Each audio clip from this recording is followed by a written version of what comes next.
Hello again, my little peasants, and welcome to another Mordian Glory video. In today's episode, we shall be casting our ever-critical eye over another old world faction. And this time, we have the Horse Lovers of Bretonnia in our crosshairs. And we will be asking and answering one simple question. What are the pros and cons of every Bretonnian unit? Are they smash or are they pass? And so without further ado, let's mount up, get into lance formation, and charge right into today's episode.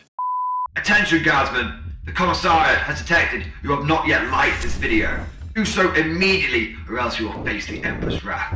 And anyone who has not yet subscribed to the channel will be transferred to the penal battalions. That is all. Move out!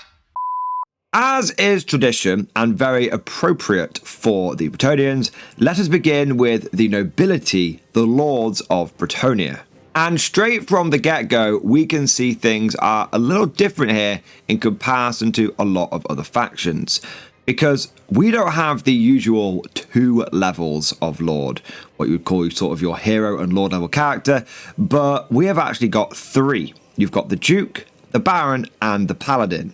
The Duke is on the top of the totem pole, and he is by far your most expensive, yet also most capable combat character. With a very impressive weapon skill of 7 and a native strength of 5. Plus you've got 4 wounds, great initiative, great attacks, and great leadership.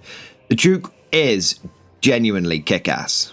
However, a lot of Bretonnian players find him a bit too pricey at 175 points before you've even given him a mount or any magical equipment.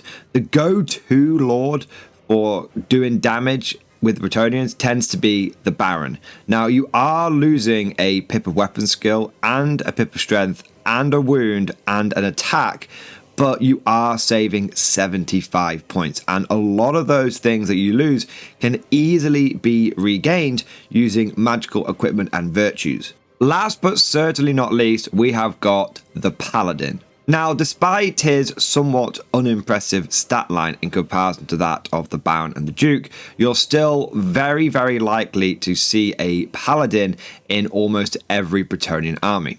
And that is because they can be upgraded to a battle standard bearer for the low cost of 3. This is very much a unique Bretonnian bonus. Every other faction has to pay 25 points to upgrade one of their hero level characters to the battle standard bearer. And let me tell you, as an Empire player, I never leave home without my battle standard bearer, my BSB. They allow you to reroll a lot of morale, break, leadership tests, all that good stuff if you are within 12 inches of them. And in a game like Old World, when sometimes an entire flank can collapse from just one dodgy leadership test, that is a very valuable thing to have, and the Bretonnians get it for free. So taking all of this into account, and also factoring in my own experience, plus the feedback I've had from the Bretonnian community, I think that the Paladin is a smash. He's a great unit. The Baron is also a smash. He's a great unit. But the Duke is just a little too pricey. And so I'm going to give him a pass. Moving on to our next set of characters, we have got the Handmaidens of the Lady. As with so many other factions, you get 2 flavors of lady. You've got the Damsel and the Prophetess. Damsels start off at level 1 and can become level 2. Prophetess start off at level 3 and can be upgraded to level 4. They have access to a whole bunch of magical laws, including battle magic, which is very tasty, and they also give any unit that they join magical attacks. But in all honesty, Handmaidens of the Lady get an automatic smash. And no, that's not just because I'm a caveman, but it's because they are pretty much your only magic users in the entire army. And you really don't want to be going into a Battle of Old World without at least some magical defense. And so you will always see a Handmaiden of the Lady, more than likely a level 4 prophetess, in nearly every army. But now we get to our last unnamed character choice, and that is the Sergeant at Arms. Ugh, a dirty peasant being in my character selection. How have the nobles allowed this? Joking aside, the Sergeant at Arms is an interesting choice. They are incredibly cheap at only 45 points. They have a weapon skill of 4, a strength of 4, and 2 wounds. They only have toughness 3, and they are only attacks 2, and they are only leadership 7. But like many peasants, they do benefit from the warband special rule, so you will be easily able to get this guy up to leadership 9 or 10. The Sergeant at Arms does get a bunch of different options. He can take a halberd, additional hand weapon, cavalry spear. If he's mounted on a warhorse, he can take a shield, and he can take a paltry 25 points of magic items. None of that is particularly impressive or noteworthy, and some of it's downright bad. But what makes the Sergeant at Arms have so much potential is his ability, the Peasant's Duty. This gives you 3 very good bonuses, but they are only for your peasants. This character and any unit they have joined can choose to give ground rather than fall back in good order. That is potentially huge. Being able to choose to give ground can make your peasants very, very sticky and very, very tar-pity. Also, you don't have to take panic checks for this unit and the unit that it's leading if other peasants start breaking and fleeing, and other peasant units that are within the command range can re-roll failed panic checks. It's like a sort of mini pseudo BSB, just morale boosting guy for all of your peasants. Now, on the one hand, a lot of Bretonnian players completely dismiss peasants, and when you've got things like Pegasus Knights running around, or flying around, I should say, I don't really blame them. But on the other hand, I think having a solid block of peasants is a good tool to have in your toolbox, and being able to have them just lock something down and just tie up something gnarly is quite a good thing to have. The only problem with the Sergeant at Arms is, of course, he can just be picked out. If he's in the fighting rank and he's in base-to-base contact with something gnarly, they might just choose to allocate their attacks to him, kill him, and then the whole plan starts falling apart. I am going to give the Sergeant at Arms a pass. I want to give him a smash because it's very interesting, but I'm going to give him a pass because I think a lot of Bretonnian armies can make do without him. But I think if you are being an absolute legend and you want to lead into a full peasant army, then this guy becomes a smash. After the characters, we have got the infantry. Or should I say, the infantry corps! Every day in the corps is like a day on the farm. Every meal a banquet, every paycheck a fortune, every formation a parade. I love the corps! Looking at them in isolation, the Knights of the Realm on foot do have a lot going for them. They have a decent stat line with weapon skill of 4 and leadership 8. They come with heavy armor and shields. Combine that with the Blessing of the Lady, they can be surprisingly tanky. Or you can start giving them great weapons and combine that with their Furious Charge special rule to make them surprisingly punchy. The problem for most Bretonnian players is Knights of the Realm on foot don't really do anything that they need. In a Bretonnian army, your cavalry charges out and does the damage, and your infantry sits there and takes the damage. Well, the Bretonnians have got plenty of cheaper infantry choices, like the aforementioned peasants, who can more than sit there grinding away, using warband to just not do damage, but to sit there and just through sheer weight of numbers lock the enemy down. Because of this, even though Knights on Foot are really cool, I am going to give them a pass because they're just not bringing anything to the table. After this, we have got the Squires. I mean, what good is a knight without his squire to carry all of his stuff? Looking at the stat line of the Squires, you've got a basic human profile, but what's interesting is their weapons and abilities. They have got longbows, giving them an impressive range, and they've got move through cover, open order, skirmishers, and vanguard. You can also upgrade them to have fire and flee, and the scout special rule. I am going to give Squires a smash, because they fulfill a very similar role, they have a very similar job to that of Empire Archers, and they are considered a very good unit. However, it is a tentative smash, because even though Squires should be good, I very rarely see any Bretonnian players taking them. And I think this is probably because by the time you've loaded up on all the knights and characters on Pegasus and then Pegasus Knights, there's not many points left over and the Bretonnians probably tend to feel like they need to clear chaff rather than bring their own chaff. They're getting a smash because they do have a lot to offer, but it's definitely one with a few caveats attached. This next unit is possibly my favourite Bretonnian unit of all time. It is the Men-at-Arms, the peasant soldiers of the Horse Lords. I'm not going to lie to you guys, I am incredibly biased towards this unit. I'm an infantry guy, and when I see big blocks of Horde infantry, just gives me a warm, fuzzy feeling in my chest and a rather uncomfortable feeling in my trousers. But even setting that bias aside for a moment, I still think Men-at-Arms are a smash. You might look at them and think they have nothing to offer. A awful weapon skill of 2, a leadership of 5. I mean, what the hell are these guys even doing? But Men-at-Arms are deceptively good. They have got Horde plus Close Order plus Warband, which means they can add up to 3 to their leadership. If you have an aforementioned Sergeant at Arms leading them, that can get them up to leadership 10. Even if you just give them their basic Sergeant, that still gets them up to leadership 9. They also have Shield Wall, which means they can choose to give ground the first time they have to fall back in good order. And also, they come with light armor and shields. You don't have to pay for that. They come with that, and they come with pole arms, which can act as both spears or as halberds. And all of that for 4 points a dude. Seriously, 4 points. You get all of your weapons, your pole arms, your light armor, your shields. You get your warband, you get your shield wall, you get your close order, you get your horde, you get your spears, and you get your halberds. It's absolutely mad how cheap these guys are. Compare this to Empire State Troops and it's a bad joke.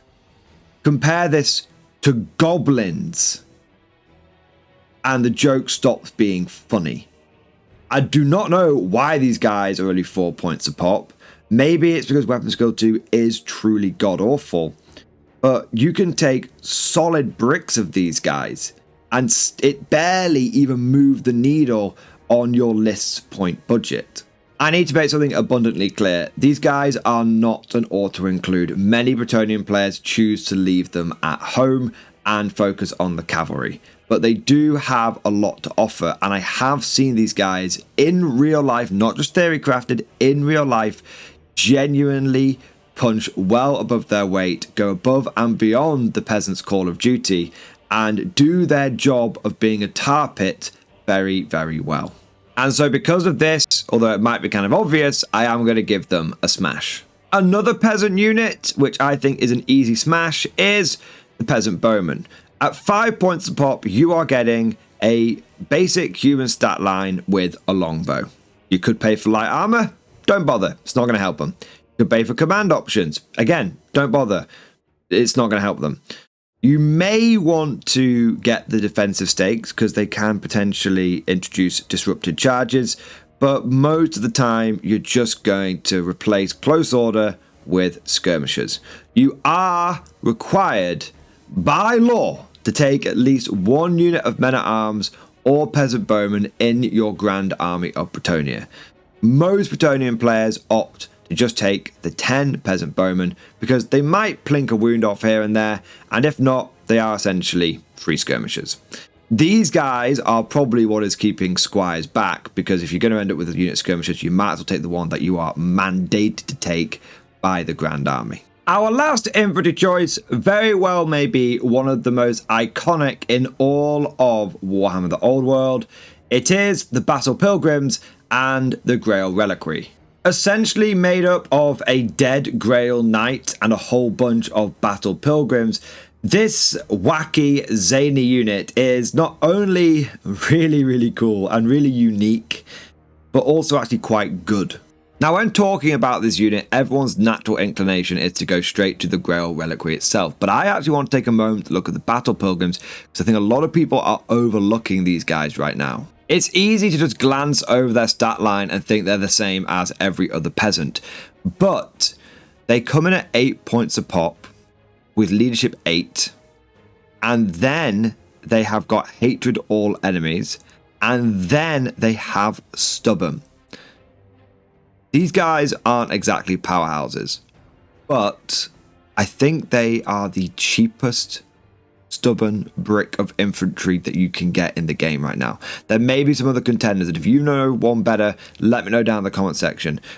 But just having a small squad of battle pilgrims, sticking them on a flank or covering an area that you just need to make sure your enemy doesn't break through, I think they can do it. They'll naturally have a good chance of just passing their leadership anyway, and the first time they get charged, even if the enemy breaks them, they are going to have Stubborn. But now let's get to the best bit, the Grail Reliquae itself. This thing has Blessings of the Lady, which means it's going to start getting some sweet, sweet ward saves. And also it comes with a couple of special rules. The first one is Retinue of the Saints. Essentially, you can only have one reliquary for every character or unit with the Grail Vow in your army. Essentially, you can't have a Grail Reliquary if you don't have any of the Grail units. And then you've got the Grail Reliquary special rule, which is that it can't take any wounds first. Essentially, the battle pilgrims in the unit dive in front of it, trying to protect it. And the Grail Reliquary counts as both a standard bearer and a musician for its unit. And whilst the Grail Reliquary model itself is within 12 inches of a friendly model that has the Grail Vow and is not fleeing, it gains the Immune Psychology and Unbreakable special rules. This right here is why a lot of people like to take the Grail Reliquary, because it gives you access to Unbreakable, even if there are a few requirements and caveats. However, overall, and as much as it pains me to do this, I'm going to give the Battle Pilgrims and Grail Reliquary a pass. I think that you can build a really thematic army around them. I think they do have the rule of cool. But the problem is that the Grail Reliquary is very expensive. It's 65 points. And yes, it gives you access to Unbreakable and Immune Psychology, but you have to be near another model with a Grail Vow. And there's no guarantee that you're going to have other models with Grail Vows in your army. And even if you do, they might be flying off like a character on a Raw Pegasus, just flying off nowhere near the slow-moving, foot-based Battle Pilgrims. And so, as a result, it's a little overcosted. It's got a few too many strings attached to it. And so I don't think this is a competitive unit. But now let us get to the real beating heart of any Bretonnian force, the cavalry options. On the lowest rung of Bretonnian nobility, we have the Knights Errant. Knights Errant are 19 points a pop for what is essentially an Empire State Troop on horseback. You do get a lance and heavy armor and shield, which is great. You have all sorts of great special rules like Blessing of the Lady and Finest Warhorses and First Charge, but you are only weapon skill 3, which can be a bit of a pisser. It means you're often only hitting on 4s, and it also means a lot of time the enemy is going to be hitting you on 3s. The big problem with Knights Errant, though, of course, is their Impetuous rule. Impetuous means that you might line up this perfectly staged charge where you just sweep the enemy to one side and your Knights Errant go early, create a huge gap in your army, and everything starts falling apart. Because of this, I would say that outside of an errantry crusade, Knights Errant are a pass. On a more positive note, we have the Mounted Knights of the Realm. These guys are an easy smash. At only 5 points more per Knights Errant, you are getting a better leadership, you are getting a better weapon skill, and most importantly, you are not getting Impetuous. You get to keep all sorts of cool things like Countercharge, and you've got Finest Warhorses, and Lance Formation, and Swift Stride. In fact, interestingly, I don't know if Knights Errant even have countercharge. They don't, so that's another big thing against the Errants. I know we're bouncing back and forth between the two units, but Knights Errant don't have countercharge, Knights of the Realm do. That alone would be worth it, but then for all the other bonuses you get, they're an easy smash. They're just a good, solid core choice. And whether you like them or not, you are mandated by law. You are required by law to take one of these units in your Grand Army anyway. But even if you weren't required to take them, I think most people would default to them. They're a core choice that is actually good and not a tax. And that is a very nice change of pace. But now it's time for another dip in the emotional roller coaster, which is Bretonnian Knights. And we have got the Questing Knights. These guys have some of the coolest lore in Warhammer. And yet they are a pass. Even though they've got weapon skill 5. Even though they're only 2 points more than Knights of the Realm. Even though they come with great weapons, which normally is just awesome. And they can take a magical stand up to 100 points. There's so many things that should make these guys good. But the problem is, they just die like piss. Great weapons take up 2 hands, which means in combat, you only have a 4+ save. Even with the Blessing of the Lady, that is a really, really low save for someone that costs 26 points a pop. Also, great weapons mean you often go last. The reason they have initiative 4 is kind of, well, it's mind-boggling, really, because they're never going to use it. Questing Knights are slightly overpriced, they're slightly fragile, and against certain armies, they're not, even if they charge, they're not going to be going first. And then we get to the best of the best of the best, the Grail Knights. These guys have got stat lines that are better than my Empire characters, and that definitely makes me feel a bit weird. Weapon skill 6, native strength 4, native toughness 4, initiative 5, 2 attacks a pop. Do you have any idea how valuable 2 attacks base is in this game? With lances? Leadership 9? Also living saints, so you can just completely bog down enemy characters by just constantly issuing challenges. You've got some nightmare flying around on a dragon, you can just be like, challenge 1, challenge 2, challenge 3, and just keep him busy for like most of the game. They can also take magical standard worth 100 points. They also have a sergeant, the Grail Guardian, who can take a knightly virtue and magic lines up to 50 points. So he is just like a single character right there. He's like a captain, you know? Better than a captain. He's like a paladin, almost. The problem is twofold. Firstly, they're only 1 wound. And they still only have heavy armor and shields. And barding, which means they have a 3-up save. 1 wound, 3-up save isn't so bad. I mean, that's what we've been paying for a lot of our other knights, like Knights of the Realm. The issue is when you're not paying 24 points for it. The issue is when you're paying 38 bloody points. Oh my god, they're so expensive. I think I would be genuinely put out if I lost one of these guys to a goddamn goblin with a short bow. I would find it personally offensive if that happened. And yet it's gonna happen.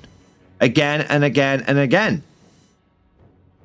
So they're very good, but they're very pricey. And as a result, I'm gonna give them a 50-50. I think you could put them in your army, but I think they're probably a bit overpriced. Smash or pass, smash or pass, smash or pass. Ugh. I'm gonna give them a pass. And I don't want to. And I could easily be persuaded otherwise. But that points cost for that armor save is just vexing me. I'm terribly vexed. But if Grail Knights are a bit of a quandary, Pegasus Knights are anything but. These are a smash, and then you smash, and then you smash them again.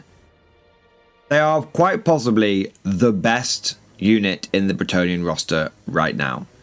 At 55 points, it might seem quite pricey, but you do have 2 wounds a guy. Also, Pegasus Knights have a native strength 4 and toughness 4 and a good leadership of 8, and they've got a 3-up save, and they've got furious charge, which means they've got 2 wounds and they essentially have 2 attacks each as well. The Pegasus itself is no slouch in combat, bringing an additional 2 strength 4 attacks at initiative 4, which means each Pegasus Knight is putting out 4 attacks on the charge, 2 with a lance and 2 with a strength 4 hand weapon essentially. And with a very strong fly 10 move, these guys nearly always get that first charge off. They are going to pick and choose their fight. It is very hard for opposing players to lock them down because of their movement. Movement wins games. These guys hit hard and they move fast. Speaking of fast movers, we have also got the Mounted Yeomen. This is one of the few, if maybe only, light cavalry choices in the entire Bretonnian roster. Now, whilst on the surface, they have got the same movement as the Bretonnian Knights, coming in at movement 8, it is important to remember that they are also fast cavalry, they are skirmishers, they have fire and flee, and they also have the reserve move special rules. This can make them surprisingly nippy, able to sneak through gaps in enemy lines and just generally be a nuisance and a pain in the ass. Their offensive output is also okay. They do come equipped as standard with cavalry spears and short bows. You can upgrade them to have some form of armor save, although you probably won't bother as it would cost an additional 3 points to give them light armor and shields. And really, a 5 save is almost not worth bothering with. When you compare these guys to something like Goblin Wolf Riders, who are in the same ballpark, coming in at about 12-13 points, then you realize that Mounted Yeomen are actually a pretty good deal. They're fairly fast, they can punch pretty hard, they don't have Impetuous. Their only real downside is that they're very fragile and their leadership 6 is kind of crappy. But again, you're only paying 13 points a pop for them. And so I think Mounted Yeomen do have a few things to their credit. And I have seen them pop up in the occasional Bretonnian list here and there, and they always seem to do a little bit of something. The problem is that they're not an essential unit. They're not an auto-include. They're not must-have in order for you to be able to function even remotely at a tournament. I have seen many Bretonnian players opt to deal with enemy chaff by simply smashing through it, or flying over it with something like Pegasus Knights. And really, this is one of the problems that you have with Bretonnians. They have a lot of units that should be half decent, but then you kind of have to ask yourself, why aren't you just slamming the Pegasus Knight button? They just solve so many problems and they are so good. So because of that, I am going to give Mounted Yeomen a bit of a mixed result. Because in theory, they should be a smash unit, light cavalry that can do some chaffing and clear some chaffing. But if you're going full-blown competitive, you're probably going to give them a pass and just go for more Pegasus Knights. They're not a bad unit, but there are better options. Now, the last unit in the main Bretonnian roster before we get to the Arcane Journal is the Field Trebuchet. These are a smash, and this is because, simply put, they are stone throwers, and stone throwers are some of, if not the best war machines in Old World right now. However, the Field Trebuchet does have a few flies in the ointment. Specifically, it's a little bit more expensive than some other factions' stone throwers. For example, the Field Trebuchet is 100 points and the Orc Rock Lobber is only 75. So why are the Bretonnians paying so much more than their green skin opponents? Well, you are toughness 7, which does make a small difference, but the big reason is the strength. The Field Trebuchet has a longer range and is strength 5/10 versus a typical stone thrower, which is strength 4/8. Now that extra strength does make a big difference. It means the Field Trebuchet is good at not only bombarding light units, but also can actually be thrown into some much tougher things as well. A lot of good units in the old world tend to be toughness 4. And so rock lobbers will wound those on 4s, which can be kind of swingy when you've got to roll to see if you actually hit them. Then you've got to roll for the 4s. The enemy's going to have some kind of wound. There's a lot of barriers in the way, which might mean that your rock lobber doesn't quite do as well as you wanted. By making it strength 5, it means that if you hit, you're more than likely going to wound most of the targets that you're going to be aiming this thing at. And then when you get to the fact it's strength 10, if you hit someone with the direct hole, then that means you wound anything in the game on 2s. Unless they have got a -1 to wound thing, you're going to be wounding them on 2s. If you hit a steam tank with this thing, you're going to be wounding it on 2s. A lot of people may argue, though, that Strength 8 is typically more than enough. There isn't really much difference between Strength 8 and Strength 10 when you're targeting something like a Toughness 6 dragon. And that is true. That is true. So the extra strength is a bit of a double-edged sword. You are definitely paying for it. It's going to come down to you as the player to decide whether you think paying the extra 25 points is worth it. But now let us head over to the Arcane Journal. And we will be starting off very strongly with the Green Knight. The Green Knight is good. He is damn good. In fact, a lot of people think that he is so good that I have seen tournaments actually ban him because the TOs consider him to be totally broken and utterly overpowered. So yeah, he is a smash. The reason the Green Knight is so good is because he is 275 points. And he has a phenomenal stat line just for that price point alone. Weapon skill 7, strength 4, toughness 4. He has got 4 wounds, initiative 6, attacks 4, leadership 9. The Shadow Steed also is adding an extra strength 4 attack on top of that.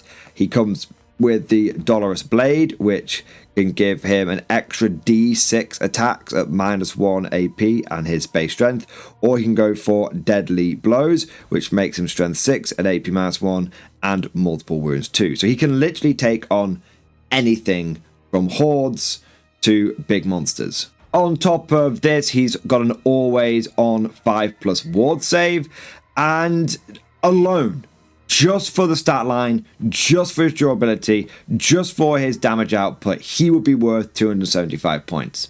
And then you get to the 2 most bullshit special rules in the game. Aura of the Fae. Basically, when he loses last wound, he doesn't lose his last wound, and actually he gets a chance to come back from the dead. And then when he comes back from the dead, you can place him in any of the natural terrain features on the map. That's like any forest. Now, to be fair, there is a chance that he's not going to come back. And to be fair, you do have to roll a dice to see if he does appear from the sacred sites, as it were. But the fact that you could kill this guy and then he comes back, and then you kill him, and then he comes back, and then you kill him, and then he comes back, and he's just hitting you from all these different angles every single time. Yeah, he is so unfathomably overpowered that in a funny sort of way, I can't even be mad. I've just kind of got to laugh and respect it. The next special character we have is Sir Cecil Gastonne, the Worm Slayer. I'm going to have to be honest with you guys. I forgot this guy existed. Like, I've never seen anyone field him, and that doesn't feel like a good start. But we're going to look at him on his own merits and kind of theory craft whether we think he's good or bad or not. Cecil has a decent stat line. He's weapon skill 7. He has native strength 4 and toughness 4. He's got 3 wounds, initiative 5, and 4 attacks and leadership 9. There's nothing bad about that stat line at all. His equipment is also remarkably good. He comes with heavy armor and a shield as standard, giving him a 4-up save. And he has Sorrow's End and the Dragonhide Cloak. Sorrow's End is an enchanted axe that gives him strength +1, making him strength 5 overall. And it's AP -1 with magical attacks, Monster Slayer, and multiple wounds too. That is surprisingly choppy, and considering he's got 4 attacks, he's got a half decent chance of triggering that Monster Slayer, and even against some lower level sort of monstrous infantry like trolls or whatever, that multiple wounds too means he'll be able to hack down a troll and a bit, probably most times that he swings. Lastly, he has the Worm Slayer special rule. Should Sir Cecil Gastonne kill an enemy model whose troop type is monstrous infantry, monstrous cavalry, monstrous creature, or behemoth during any combat phase, he gains the terror special rule for the remainder of the game? Now, if that was only like behemoths and you had to kill like the biggest thing, that rule would be shite. But it's like monstrous infantry. They're pretty common. So is monstrous cavalry. And this dude more than has the chance of bringing one of those things down. He only has to kill one monstrous infantry model. I think you look at that rule and you assume it's going to be rubbish, but then you actually look again and you realize it's eminently achievable. So the big question is, why don't we see anyone take this guy? Well, from what I can see, it comes down to one sad fact. He's an infantry character. He is not mounted on a horse. And as we've seen with so many competitive Bretonnian lists, they're nearly 100% mounted. But I'm telling you, man, if you were going to go for a unit of Bretonnian foot knights and you wanted some dude that was actually half decent to lead them, this guy's not a bad shout whatsoever. He is 165 points, so he's not an auto include. You are going to have to think about him. But if you were going for some sort of crazy foot build for Bretonnia, really leaning into foot knights of the realm and peasants, maybe sort of some kind of Agincourt style force, then I think Sir Cecil Gastonne is a good choice. And I don't think he's a bad choice in any Bretonnian army. I think you just kind of have to build around him a little bit. So he gets a tentative, but I think deserved smash. Our last named character is Lady Élisse Duchaard. Now, Lady Élisse Duchaard should be an auto-include. Her stat line itself is very good, with toughness 4 and 5 wounds, really resolving one of the big problems with casters being fragile. She's also got high movement, thanks to Errant having a movement of 10, and she's only 225 points. And I spent more than that on an unnamed basic Empire high-level caster. She is a little limited because she can only take spells from the law of elementalism, but elementalism is one of the best laws, so it's not really a problem. And she has a laundry list of special rules, which is, I think, might be the longest I've seen. She's got Arcane Backlash, Armor Bane 2, but that's for Arandir only. We've got Armored Hide 1, we've got Aura of the Lady, Beguiling Aura, Blessing of the Lady, Countercharge, Law of the Lady, Magical Attacks, Magical Resistance -2, Shield of the Lady, Stop Attacks 1, and Swift Stride. Most of those special rules are ones that you can find in the main book, but she does have 3 which are unique to her.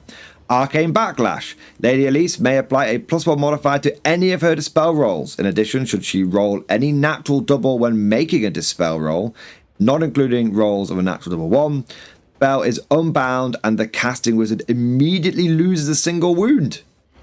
Most wizards have only got like 3. If that happens too often, she's going to be head popping bloody enemy wizards left, right, and centre. You've also got the Chalice of Brion. Whilst within this model's command range, enemy characters that attempt to use any special rule or magic item that requires them to make a leadership test, Rallying Cry for example, suffer a -2 modifier to their leadership characteristic to a minimum of 2. That's not too bad, actually. It's not going to be happening all the time, but it'll crop up at the least convenient moment and your opponent is going to be quite annoyed by it. And then you've got Staff of the Elements. If you wish, Lady Élisse may discard 2 of her randomly generated spells rather than the usual 1, and instead select 2 signature spells from the Law of Elementalism and or the Law of the Lady. Having more control over your spells is always a good thing, especially when you can't give a named character like her the lore familiar and she can just straight up pick her spells. So what's the problem? Why do I say she should be an auto-include and not she is an auto-include? Well, the problem with Lady Élisse Duchaard is she's only level 3. Ugh. It's a real pisser. It is almost enough to make me overlook the feat pictures that are part of the model. Yes, she gets +1 to dispel. And yes, she is fantastic at being a defensive wizard. But only being level 3 means that she is going to struggle to get her own spells off. And so I think she's decent. I think if you're just looking for magical defense and you're not interested in any sort of magical buffing or any sort of magical offensive spells, then she's a great choice. But for a lot of people, Lady Élisse Duchaard is not going to be an auto-include. That covers all of the special named characters in the Arcane Journal, but we do have 2 more units to take a look at. First up, there is the Outcast Wizards. Outcast Wizards are your magical option if you are going for a Bretonnian exile army.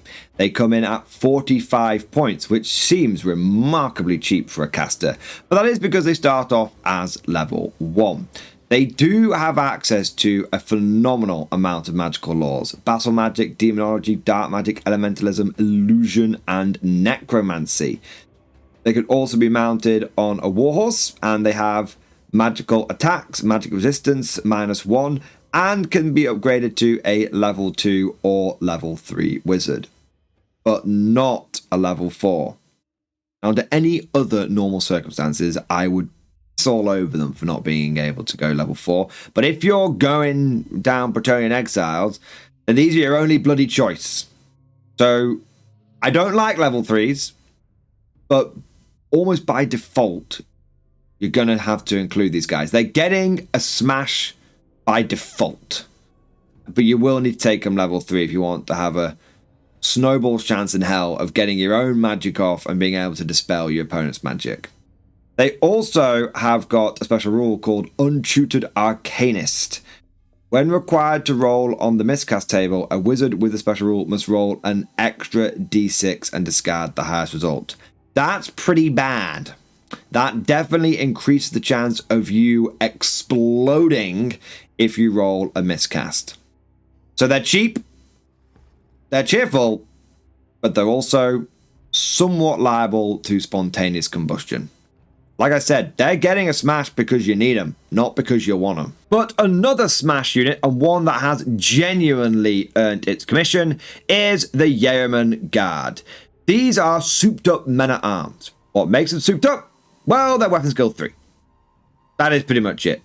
They're only 1 point more per dude than a regular men-at-arms, but they have weapon skill 3, which does make a really big difference. Weapon skill 2 is truly awful. Weapon skill 2 means that often you're hitting things like Chaos Warriors and their equivalent on 5s, and they're hitting you on 2s because of the whole double +1 thing. But Yeomen Guard, by having weapon skill 3 for just 1 point more, just makes them that little bit more survivable. Also, it's important to note that you do have to pay for the pole arms if you want to.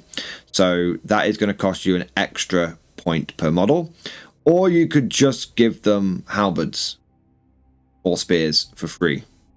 I mean, honestly, you're probably just going to go for the halberds, right?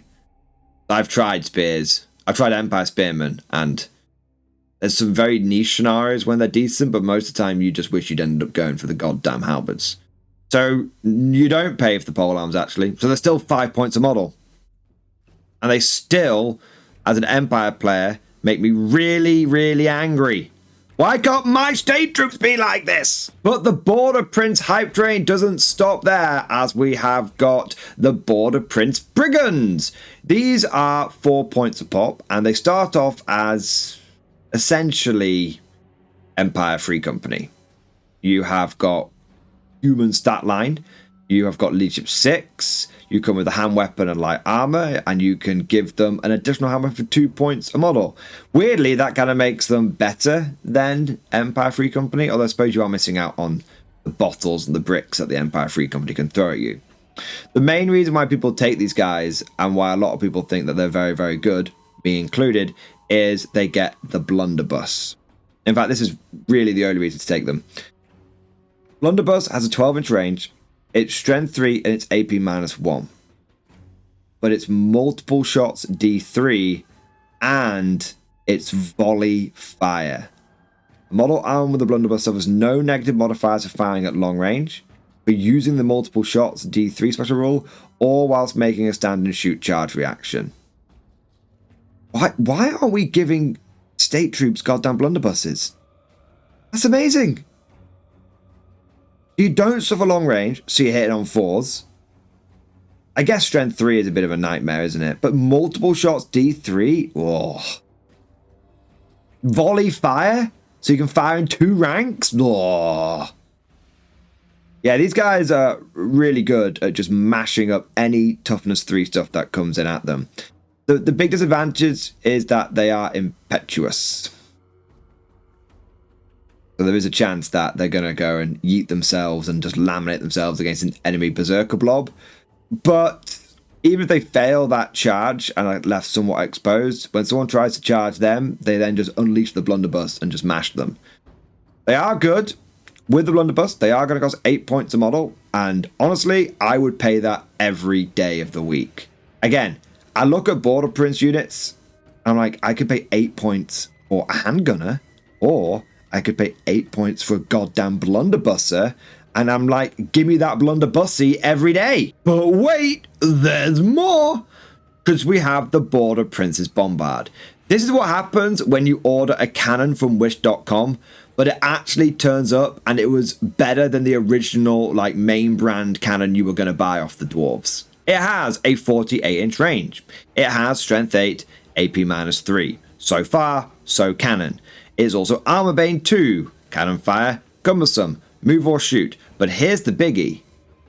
Here's the one that I think makes this thing damn Gucci. It's multiple wounds D3 +1. Smegging thing can compete with a goddamn great cannon. I don't care about strength 10 on the great cannon. Okay, I do. It has come up on occasion to actually be very useful. But most of the time, I don't care about strength 10 on the great cannon. Most of the time, strength 8 is more than enough to wound dragons and demons and other big horrible things on 2s. The thing that makes the great cannon great is the fact that it is multiple wounds D3 +1. So essentially, for all intents and purposes, you are getting a cannon which is a great cannon which is 25 points cheaper for the vast majority of battlefield scenarios. It gets even better. You've got the Bombard misfire table. So it's got its own special black powder misfire table. If you roll a 1, it is destroyed. Okay, that's the same as everyone.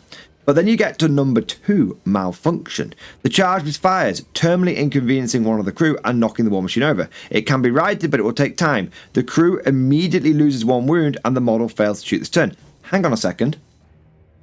It fails to shoot this turn. What about next turn? See, if you go to the main black powder misfire table for cannons, if you roll like a 2 or 3, what happens is the cannon can't fire in the turn that it misfired, and then it can't fire the turn after as well.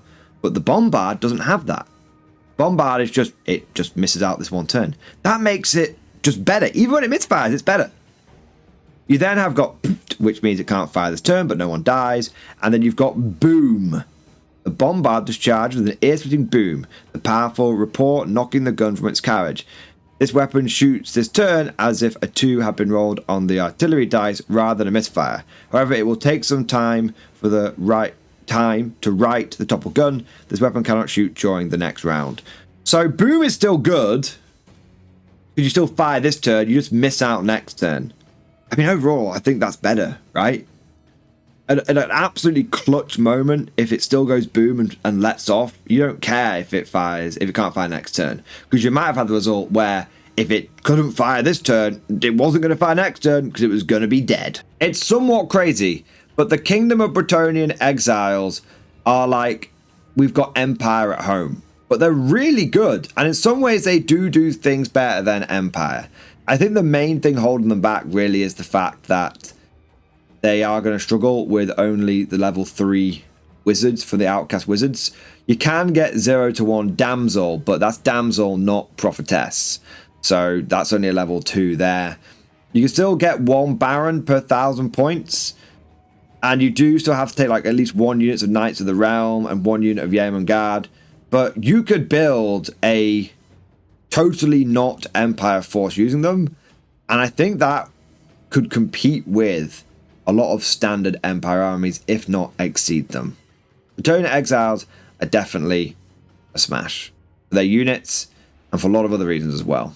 And even though it's not a unit, if you want my quick thoughts on the Errant Crusade, I think it's cool. I think it wins Rule of Cool, but giving an entire army Impetuous basically makes it unusable from a competitive point of view. It's a very fun option, but Impetuous is a very bad rule to inherit. And that, my little Grail Knights, is all of the Bretonnian units from the Forces of Fantasy and the Arcane Journal. But of course, all of this is just like my opinion, man. Let me know what you think down in the comment section below. Do you disagree with any of my Smash or Pass assessments? Do you think I've got something wrong? Very possible. I haven't played Bretonnians in the old world, but I have played against them a lot of times. So maybe I've missed something. Maybe I need that extra Bretonnian player perspective. And is there any other factions that you want me to do this for? I do have the Tomb Kings lined up, but there's another one that you think I should have a look at. Let me know in that comment section. If you enjoyed today's video, don't forget to smash that like button and also subscribe to never miss an episode. Would you like to know more? If so, then please consider becoming a channel member or patron. By supporting the channel, not only will you be doing your part, but you'll also be helping me create more content for your viewing pleasure and unlocking a whole host of perks. You get everything from a badge next to your name, custom emojis, but the big one is access to the Mordian Glory Discord server, an online community with almost 2,500 active members. It's always popping off in the MG Discord. We've got channels for army lists, hobbying, tactics, stories, and even a pretty spicy meme section as well. For all you greenhorns that wanted to see the Mordian glory hole, today is your lucky day. And joking aside, I do want to say a massive thank you to all of the current channel members and patrons.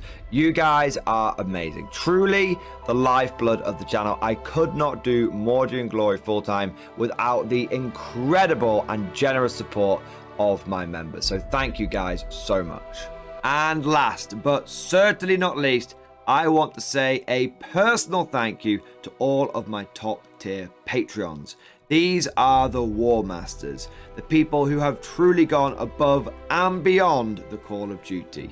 So a heartfelt thank you to Alex Dengal, Bombard, Lord Pryor, Mark Panconi, RJ Scorpion, Swordfish Trombone, Try Again Bragg, John Stubbs, Nick Walsh, Diesel Fox, and August Barney. Seriously guys, thank you from the bottom of my heart. Your support is incredible and it makes a huge difference. Thank you so much. That's all for now. Hope you've all enjoyed today's video, and of course, as always, see you guys next time.